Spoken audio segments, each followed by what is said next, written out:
Ich werde der Vater sein, den ihr verdient habt. Und ich bleibe hier, wo ich hingehöre. Bei euch. Verschwinden. Gerne. Aber denkt dran, beim nächsten Mal landet ihr nicht so weich. Bist du okay? Ja, ist gut. An eurer Stelle würde ich mir wirklich gut überlegen, welches Risiko ich eingehe.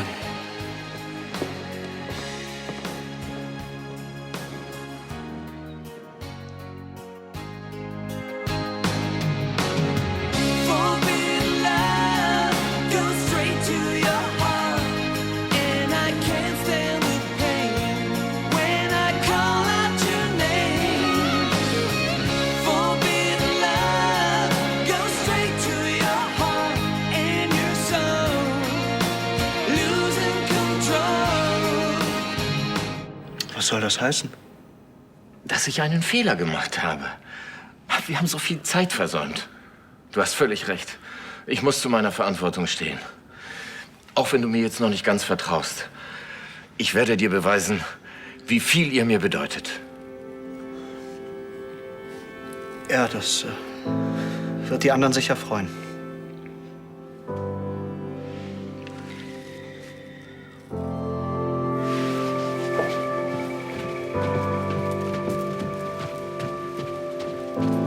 Gab es wieder Ärger? So kann man das nicht nennen. Aber irgendwas war doch. Nichts. Nur, dass ich mich entschlossen habe, hier zu bleiben. Wirklich? Was denn? Eine Abschiedsszene? Wie herzzerreißend, aber wie sagt man so schön, Reisende soll man nicht aufhalten. Mein lieber Neffe, ich bleibe dir vorerst erhalten. Wenn Sie nichts dagegen haben, werde ich die Bediensteten von Ihrem Hierbleiben unterrichten. Gerne. Man sieht sich.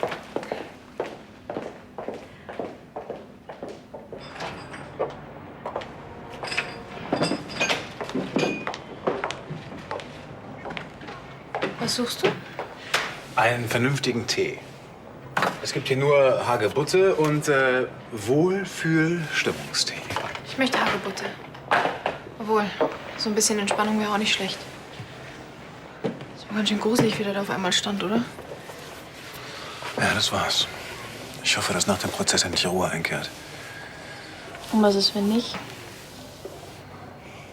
Du hast den Anwalt gehört, es ist nicht gesagt, ob Eduard verurteilt wird, weil man ihm nichts beweisen kann. Ich glaube aber nicht, dass er damit durchkommt. Manchmal weiß ich nicht, warum wir uns das alles antun. Du überlegst doch jetzt wohl nicht etwa, auf sein Angebot einzugehen und nicht gegen ihn auszusagen. Weißt du, ich bin mir mittlerweile sicher, Eduard wird vor Gericht nicht verschweigen, dass du ihn diese eine Nacht in den Keller gesperrt hast. Gut, das lässt uns nicht unbedingt im besten Licht erscheinen. Aber Was ist, wenn er seine Drohung wahrmacht und es als Entführung präsentiert?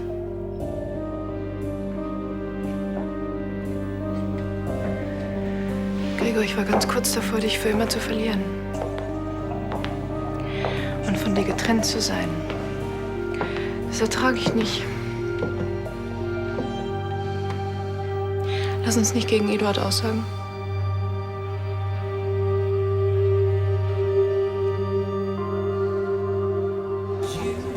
Auf einen günstigen Prozessausgang.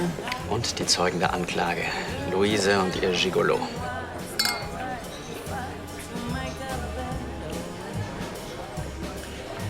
Ich werde den Verdacht nicht los, dass die beiden ihre Aussage nochmals überdenken werden. Wieso? Naja, sagen wir, ich habe mir die Gesetze der Schwerkraft zunutze gemacht, um den beiden etwas zu demonstrieren. Sollte die Botschaft nicht angekommen sein, übernehmen Sie. Mit dem größten Vergnügen. Ich wollte schon immer mal eine echte Fürstin in die Mangel nehmen. Und für den Notfall haben wir immer noch unseren ganz speziellen Zeugen, der für ein geringes Entgelt aussagen wird, dass Gregor Mann mich gekidnappt hat. Sie haben wirklich an alles gedacht. Ich gehe nicht ins Gefängnis. Niemals. Ich lebe nach meinen eigenen Gesetzen. lieber Justus, mehr kann ich wirklich nicht entbehren. Wegen meines Jubiläums heute Abend, da brauche ich selbst eine Reserve. Oh. 15 Jahre Schneiders in Düsseldorf. Wer hätte das gedacht? Ach, David, wenn Sie sich bitte um die neue Lieferung kümmern würden. Hallo, Frau Schneider. Hallo. Sagen Sie, Justus, ist Frau Ryan zu sprechen? Ach, bedauere, Frau von Lahnstein ist nicht da. Frau von Lahnstein, aber können Sie mir erklären, was hier los ist? Nun ja. Es gab gerade auf Schloss Königsbrunn einige, sagen wir, Umwälzungen. Umwälzungen? Das ist ja noch ein bisschen untertrieben. Graf Ludwig ist zurückgekehrt. Graf Ludwig? Der Bruder des seligen Grafen Johannes und Vater der jungen Herrschaften. Aber ich dachte, der ist schon lange tot. Mitnichten. Comtesse Helena und Graf Tristan haben ihn befreit. Aus dem Gefängnis. In Patagonien. Und dieser Herr Fritsche war auch daran beteiligt. Und Gräfin Francesca sind echt ihre eigene Schwester und heißt Maria de Balbi. Ach, und wie ist das Ganze aufgeflogen? Frau Schneider, kann ich noch etwas für Sie tun? Ansonsten müsste ich wieder an die Arbeit. Ja, ja, natürlich. Wir haben alle viel zu tun, Justus, danke. Also darüber könnte man wirklich ein Buch schreiben, was hier los ist. Das ist ja unglaublich. Ganze Bände vermutlich. Luca, kommen Sie.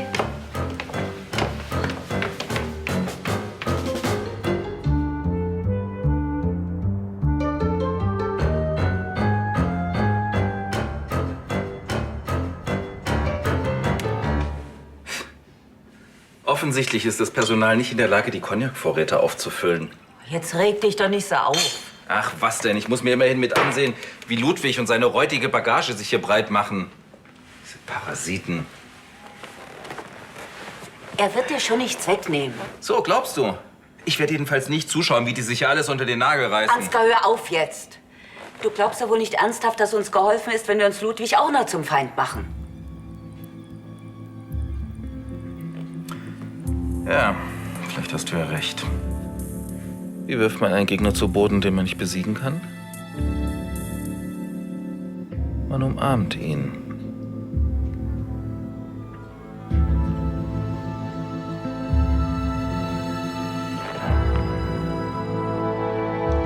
Ich freue mich, dass Graf Ludwig nun doch auf Königsbrunn bleiben will.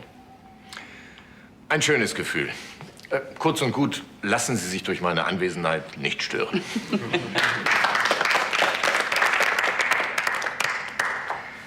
Schade, dass Sebastian nicht aufgetaucht ist. Ach, er braucht noch ein bisschen Zeit. Danke. Bitte. Ihr Einfluss wird der Familie sehr gut tun. Ich habe das Gefühl, Sie haben alles sehr gut im Griff.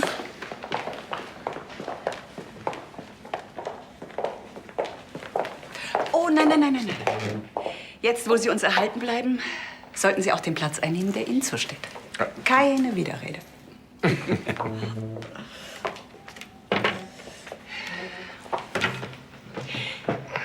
Ich will Sie ja nicht bedrängen, aber Sie sollten wissen, jemanden wie Sie können wir auch sehr gut in der Holding gebrauchen. Tut mir leid, aber die Firma interessiert mich wirklich nicht. Neue Sitzordnung? Ja, wo euer Vater nicht mehr auszieht. Von hier aus habe ich euch besser im Blick. Ich bin so froh, dass du bleibst. Und ich erst.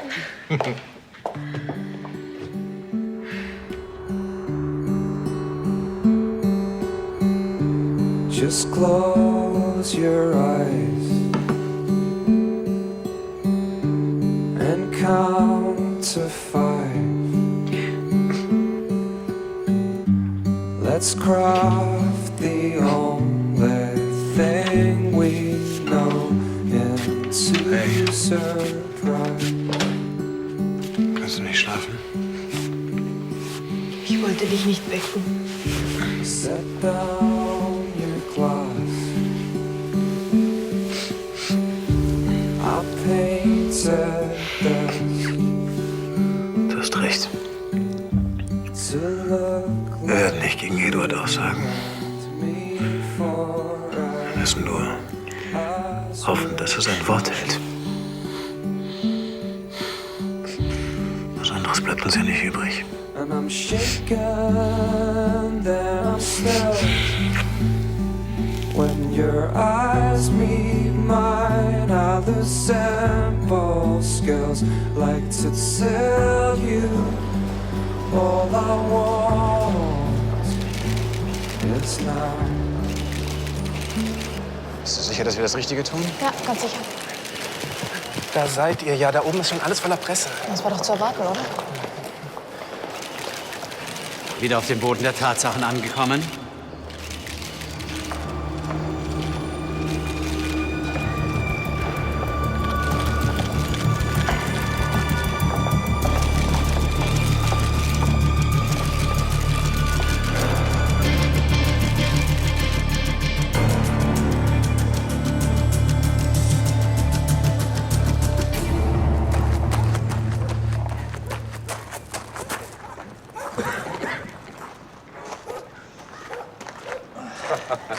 Du pumpst ja wie ein Maikäfer. Halb so wild. Oh Gott. Ich drehe nur am Ende immer noch mal so richtig auf.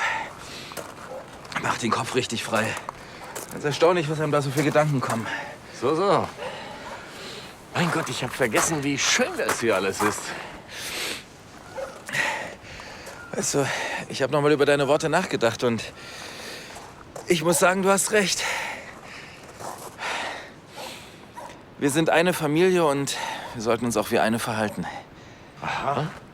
Ist das jetzt einer deiner neuen Erkenntnisse? Ja, vielleicht.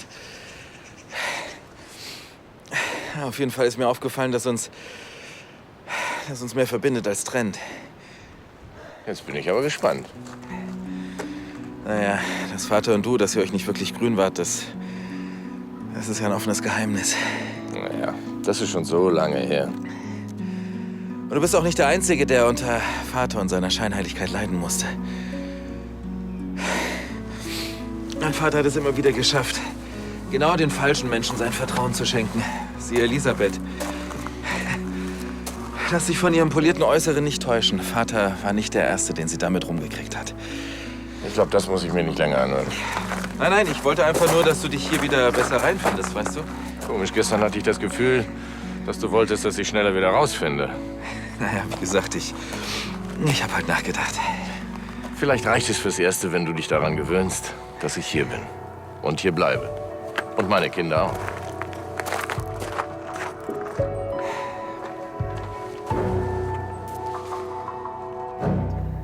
Nun handelt es sich hier, wie wir alle sehen, um einen prominenten Fall. Baron Tepp wird heute hier angeklagt wegen versuchten Mordes, Diebstahl, Sachbeschädigung und, um die lange Liste weiter aufzuführen, Nötigung, Freiheitsberaubung, Körperverletzung. Ich glaube, er ist nervös. Dann ist er aber ein guter Schauspieler. Dazu kommt eine Anklage wegen gefährlichen Eingriffs in den Luftverkehr und wegen Verstoßes gegen das Urheberrecht. Dieser Narr, ich werde dafür sorgen, dass seine Karriere beendet ist nach diesem Fall. Es versteht sich von selbst, dass diese Verbrechen keinen Platz haben in unserer Gesellschaft. Genauso wenig wie diejenigen, die sie verüben. Vielleicht täusche ich mich auch und er ist doch nicht so nervös, wie ich dachte. Nervös oder nicht, der Gedanke, dass er hier ungeschoren rauskommt, weil wir ihm dabei helfen, kotzt mich einfach nur an. Und hier sollte sich der Raum ein bisschen öffnen. Wichtig ist vor allen Dingen die Durchgängigkeit der Linien und die Strenge der Kontraste. Diese Party muss einfach sensationell werden, Luca. Freut er sich denn gar nicht, dass sein Vater wieder da ist? Also, wenn ich an seiner Stelle wäre. Ja, er freut sich schon, aber es war alles ein bisschen viel für ihn in letzter Zeit. Jedenfalls ist keiner mehr traurig, dass dieser Ansgar sich jetzt nicht mehr als Big Boss aufspielen kann. Entschuldigen Sie, aber vielleicht wäre es jetzt doch besser, wenn Sie in die Bar umziehen. Es wird allmählich ein bisschen ungemütlich. Ja? Ich wollte sowieso gerade gehen. Mach's gut, bis später. Ich kann es mir zwar nicht vorstellen, Luca, aber ich hoffe, die Tische sind nicht so schwer für Sie.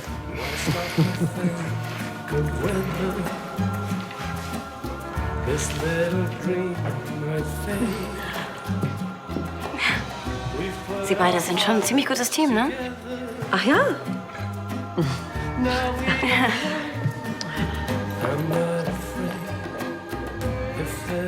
Womit wir bei der Anschuldigung wären, den Helikopter von Herrn Mann sabotiert und somit vorsätzlich einen Absturz verursacht zu haben. Was können Sie uns dazu sagen, Baron von Tepp? Nun, die Fliegerei war immer Luises Hobby. Ich hingegen habe von technischem Gerät, zumal von derart komplizierten, nicht die geringste Ahnung. Was jeder, der mich gut kennt, bezeugen kann. Sie wollen damit sagen, dass Sie, selbst wenn Sie die absurde Absicht gehabt hätten, gar nicht in der Lage wären, einen Helikopter zu manipulieren? So ist es.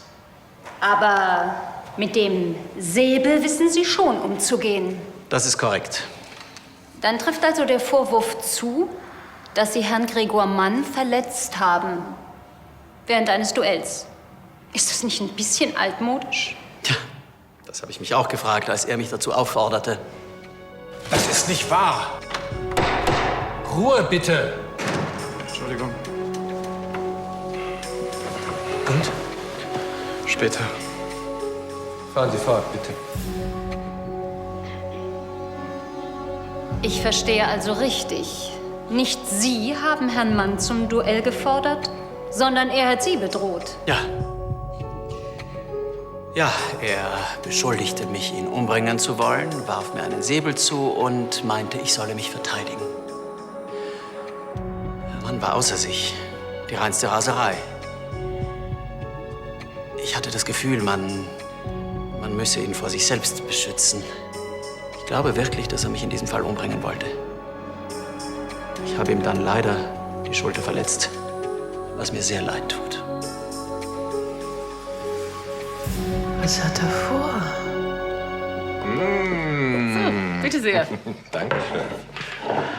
Guten Appetit. Vielen Dank. Graf Landstein, wenn ich Sie kurz in Anspruch nehmen dürfte. Sie dürfen.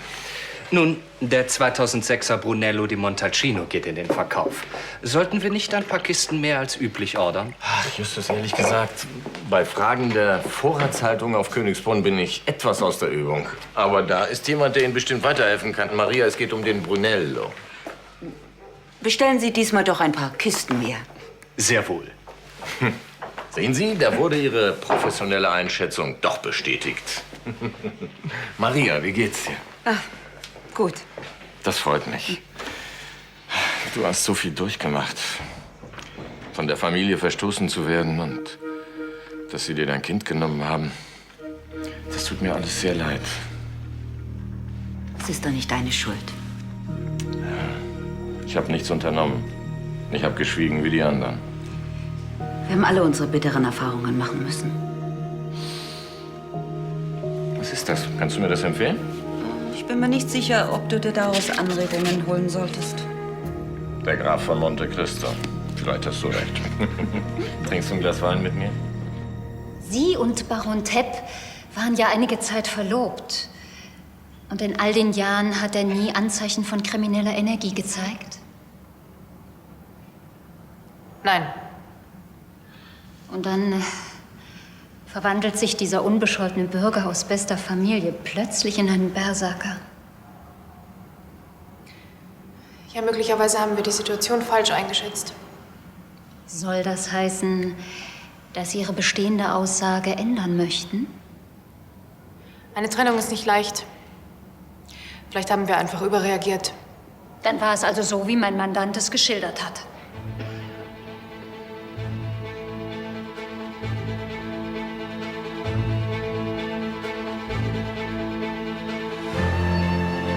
Fürstin, wollen Sie Ihre Aussage zurückziehen?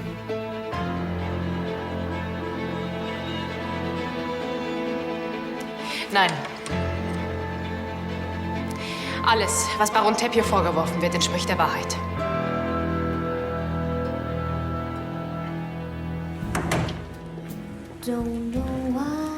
Genau so habe ich mir das vorgestellt. Frau Schneider, wegen vorhin. Ich wollte mich da wirklich Nein, nein, nein, Luca, die Idee mit dem Buch. Ich habe überlegt, das ist gar nicht so schlecht. Immerhin ist es für einen guten Zweck. Und wer kennt sich besser in der Düsseldorfer High Society aus als ich? Und wenn Sie irgendwelche Fragen haben, ich stehe Ihnen zu jeder Tages- und Nachtzeit zur Verfügung. Gut zu wissen. Und jetzt bringen Sie mal den Shampoos in Stellung. Vielleicht beflügelt das ein bisschen unsere Recherche.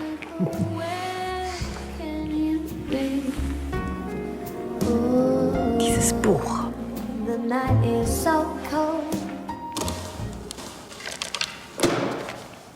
Ich frage Sie jetzt ein letztes Mal. In Ihrem eigenen Interesse und in dem Ihres Ehemannes war es vielleicht doch ganz anders? Ich danke Ihnen für Ihre Fürsorge, aber ich bleib dabei. Ich weiß, was jetzt kommt. Möchten Sie Ihre Vermutung mit uns teilen?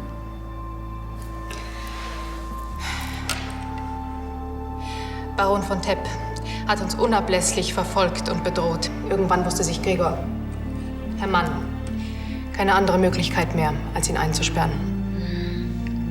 Das wiederum wäre Freiheitsberaubung. Es war nur eine Nacht, damit Eduard wieder zur Vernunft kommt. Das sind aber sehr ungewöhnliche Methoden, jemanden zur Vernunft zu bringen. Ich finde es ungewöhnlich, dass Eduard uns damit erpressen wollte. Das wird ja immer besser. Eduard hat gedroht, Gregor wegen dieser vermeintlichen Entführung zu belangen, falls wir in diesem Prozess nicht für ihn aussagen. Wenn Ihr Mandant also so unbescholten ist, wie Sie uns hier das versuchen weiß zu machen. Warum erpresst er uns dann? Ruhe bitte.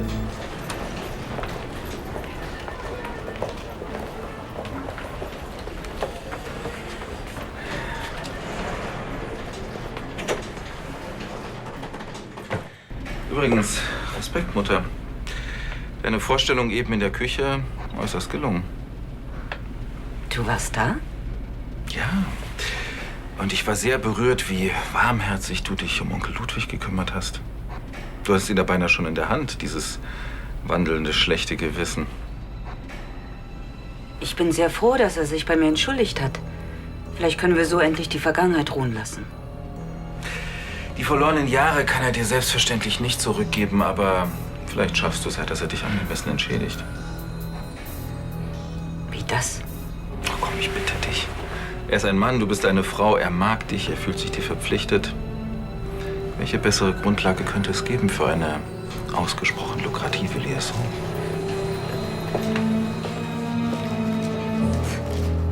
Eduard hat einfach nie verwunden, dass Gregor und ich zusammengehören. Eine rührende Love-Story, die Sie da erzählen, oder vielleicht doch ein Märchen? Ist die Wahrheit. Entspricht es nicht vielmehr der Wahrheit, dass Sie Baron Tepp unbedingt ehelichen wollten? Und zwar auch dann noch, als Sie Herrn Mann schon längst kennengelernt hatten. Nein. Jetzt hören Sie doch endlich auf. Mit Ihren Lügen machen Sie doch alles nur noch viel schlimmer. Sie haben den Baron aus einem ganz bestimmten Grund heiraten wollen. Aus dem profanen Grund, weil er Geld hat. Das ist nicht wahr. Wollen Sie etwa leugnen, dass sich Waldensteig seit geraumer Zeit in finanzieller Schieflage befindet? Das ist absurd. Nein, das ist mittlerweile hinlänglich bekannt. Ihr Pech nur, dass der Baron hinter ihre Beweggründe für die Hochzeit gekommen ist. Und natürlich hat er sie nach dieser schändlichen Tat nicht mehr haben wollen. Das war natürlich nicht in ihrem Interesse. Und da haben Sie und Ihr Liebhaber, ein ehemaliger Gigolo... Einspruch, Herr Richter. Einspruch stattgegeben. Fahren Sie fort, Frau Anwältin. Als Ihr Plan gescheitert war, da haben Sie und Ihr Liebhaber Baron Tepp entführt und wollten skrupellos sein Geld erpressen. Diese Beweise belegen eindeutig, wer hier das Opfer ist und vor allem, wer die wahren Täter sind.